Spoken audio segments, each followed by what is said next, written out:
Hello Cancer, thank you for joining me for your monthly forecast for November. The most joyful, self-expressive part of your situation is being emphasised early in this month. The Sun and Mercury in the first week are both combined in the sign of Scorpio, which of course is a fellow water sign like yours. But more than this, the Sun is also forging a gorgeous angle to Neptune. Neptune's the planet of dreams, and since 2012, it's really been asking you to follow your muse, especially when it comes to anything to do with philosophy, to do with travel, to do with more spiritual matters, the things that are uplifting. And you have a window of opportunity in the first week of this month to really express yourself in a very effective way around these areas. If you are interested in healing, or you are someone involved in these worlds, you can be particularly successful during this time. There is a full moon on the 4th, and obviously full moons are to do with achieving a better balance. And this one suggests that as much as something may really be gripping you, it's also going to be important to stay abreast of the big picture. And because Neptune is feeding into this full moon too, it's also important to be very realistic. One of the downsides of Neptune for you during that time has been that perhaps at moments you have been so caught up in what's important to you, it's been more difficult to stay rooted to terra firma. Neptune affects us all in this way. However, there is also a lovely developing change on the 7th, because then Venus moves into this area too.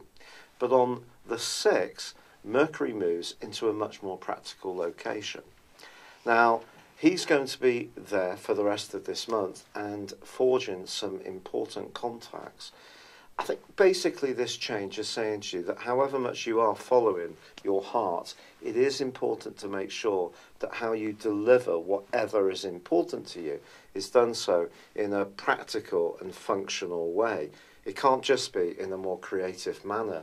But the move of Venus and its connection with the joyous energies of Jupiter, which goes from the 10th through to the 16th, is particularly significant. When these two are together for the first time in 12 years in this part of your horoscope, it can be very, very important. And especially if you are a single Cancerian and you would like to change that status, you would like to meet someone new, or perhaps engage more just socially with other people. So if you have been going through a period of being much more home-based or thinking much more about more inner issues, this combination can certainly give you a big push to be much more glamorous in your approach to how you dress or act, and have a bit more self-confidence in the impact you can have on other people. In an existing relationship, if it's got very sound foundations, this can be a time when you and yours can reignite the passion between you. And one of the great ways to do this would be sharing a trip to the theatre, or to go to see a film, or perhaps a band. This kind of entertaining connection between you is something that would be really uplifting for you both.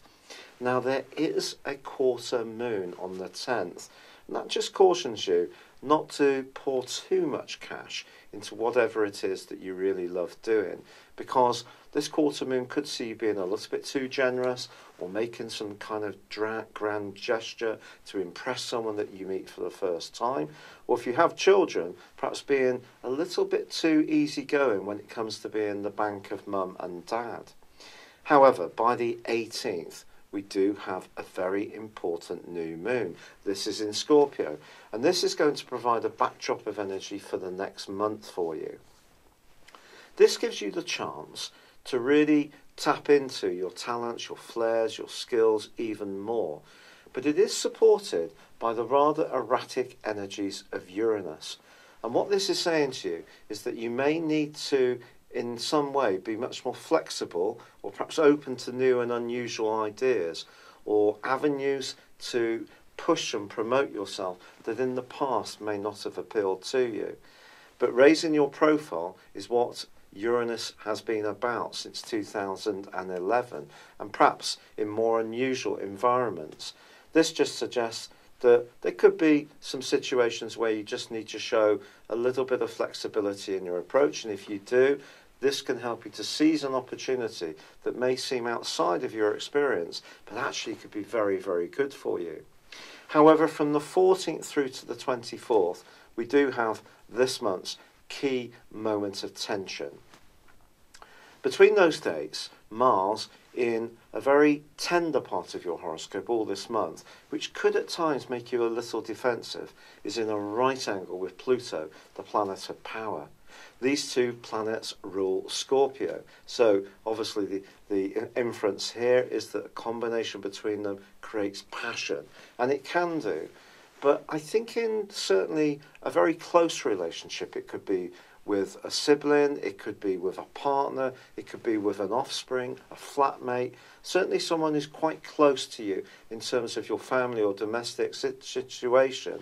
There could be a little bit of a battle for power if one of you wants things on their own terms more than the other. When Mars and Pluto get involved in situations, it can make us a little ruthless. So it is going to be important not to do that, not to take shortcuts, and to try to keep dialogue going where possible. Now, there is going to be a move on the 22nd of the Sun, and that moves into the sign of Sagittarius, joining up with both Mercury and Saturn. This is a very practical area. It's about work, it's about health, it's about diet, it's how your life is ordered and organised. Now actually, Cancerian people tend to be brilliant managers of situations, so it may not be obvious how you're going to apply the energies of Sagittarius. But Sagittarius is also about knowledge.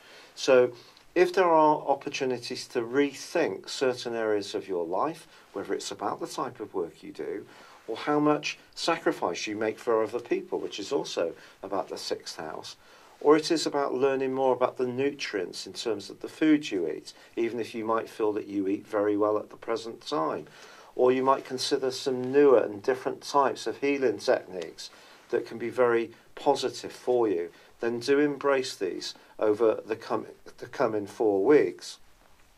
Now, interestingly, Neptune, the planet of dreams, which has been such an important player all through 2017, that ends on the same day, a 5.5-month retrograde, which I think can be very good because it has been in quite a distorting area of your situation when it comes to facts and figures. And this collection of energy, especially as Mercury then goes alongside Saturn in the last week of this month, can make you much more critical and picky and much more attuned to what's really important in your situation, can help you to sift through what's really relevant. I think that actually can be a real counterpoint to the more dreamy, drifting energy, which is a bit unanchored with Neptune in your 9th house.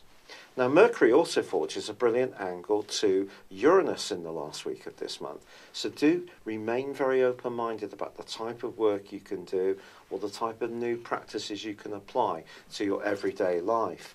Uranus is a dramatic influence in the sign of Aries, and it is going face-to-face with Mars in the last 3 days of this month, which can, again, cause some tensions. But the best way to deal with Mars in the 4th house, in its transit through Libra all through this month for you, is definitely avoiding jumping to conclusions and immediately feeling that perhaps people don't have your best interests at heart. As this month comes to a close, I do feel that you can start to take some of the magical ideas that were generated earlier in the month and just box them into something that is going to be much more useful to you. And you can start to see some truly terrific, tangible results if you do this. But there are real opportunities for joy this month, there's no doubt about it, as Venus goes alongside Jupiter, and this is something that you must be motivated to embrace. It's been a real pleasure being with you. Thank you for joining me. Good luck, and goodbye for now. Hello, thank you so much for watching my video. I'd love you to join me at my Horoscope Ace app. You can find this at www.horoscope-ace.com. You can use it through Android, iOS, Apple or Facebook. Check out your ascendant or your moon sign or download your free birth chart. There's all your favourite videos, plus there are daily, weekly, monthly and yearly horoscopes for general, love, Chinese and Indian astrology. If your passion is tarot, there's my brilliant 3-card money or love tarot readings too. And it's all there at www.horoscope-ace.com. Thank you.